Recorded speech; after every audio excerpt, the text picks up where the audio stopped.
Hi, welcome here. In this tutorial I'm going to be showing you how to cut and sew frog top for kids. I'll be making use of 1 yard of Ankara folded into 4.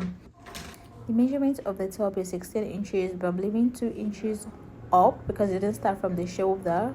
So right now I'm going to be left with 14 inches. I added 1 more inches for the hemming parts of the top. I'll go ahead to cut that out as what we have right now. The next thing is to get the upper part, the pleated part. So I'm going to be using the shoulder measurement. The shoulder measurement is 6.5, so I'm going to be doubling it by 2. That's 13. That is what I'm doing right here. The normal armhole is 5, so because it's not a full armhole, so I'm going to be measuring 3 inches and I'm going to curve that out. That stands for the armhole parts.